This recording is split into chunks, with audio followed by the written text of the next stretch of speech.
one of the principal criticisms of public money, that, oh, it's a fixed money supply, the economy will grind to a halt and so on, won't be flexible, won't be dynamic. Nonsense, we can lend it as well as spend it.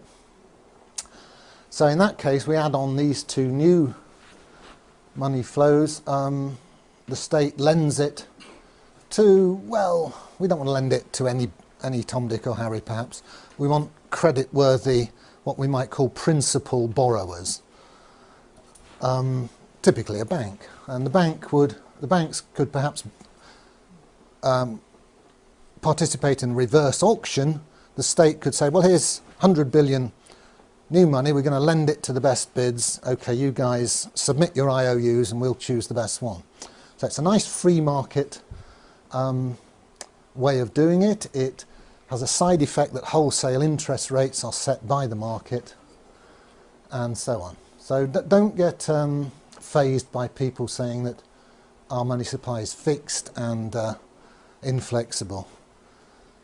There's other ways of doing it. Obviously the state can lend zero interest to public infrastructure projects as well.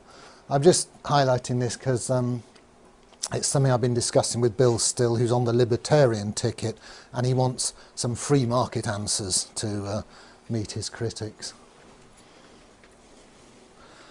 Right, here's a basic operation. It's how the banks make their profit, among other ways.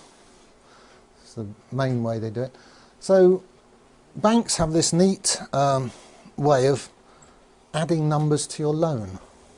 You know, you take out a £100,000 mortgage and you look at it in a few months' time, and if you've not been meeting all your payments, it's suddenly 101,000.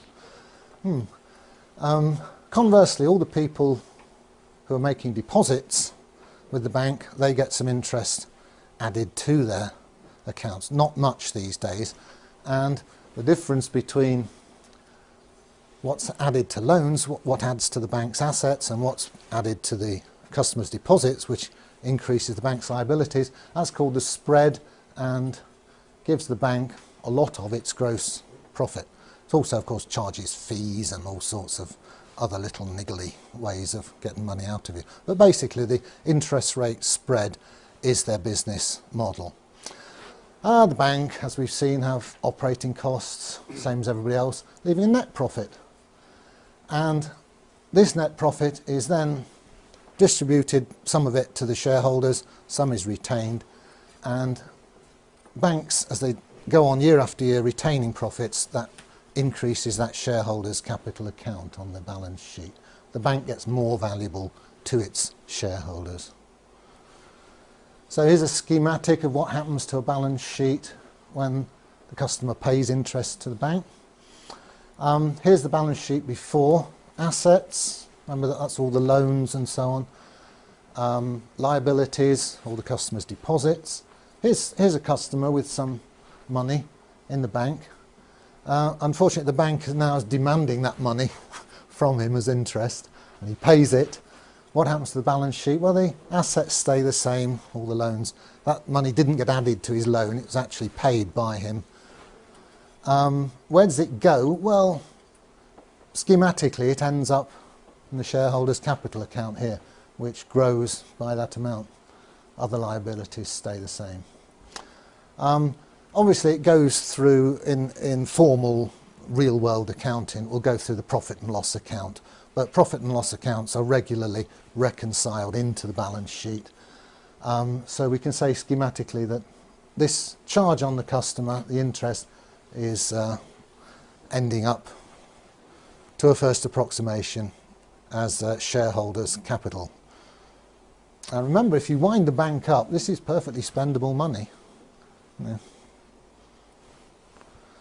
Conversely, it's just when the bank pays a little bit of interest to a customer, well, here's the shareholders' capital account, and it shrinks, and the customers get some new money.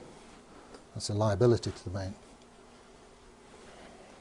So it's just the opposite of the previous slide.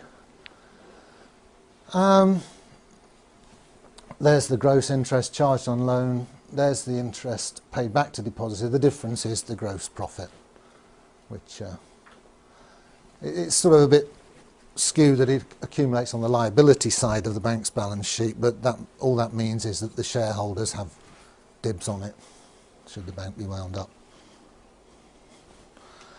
Okay, I'll switch tack now to the basic structure of the UK banking system, which is a two-tier system. There's a bunch of banks, high street banks, Lloyds, HSBC and Barclays, etc. And the customers interface with those commercial banks. We deposit our money there and we take loans from them. Each of those banks has its own reserve account at the Bank of England, the central bank. As we'll see, the numbers here that the banks have on their asset side have different qualities to the numbers here, the ones we get to use, or renter currency. We can't get our hands on the stuff there, unfortunately, although we own it, the bank. So here's a schematic of the two-tier money system. Here's us out here in the economy using what are called broad money numbers.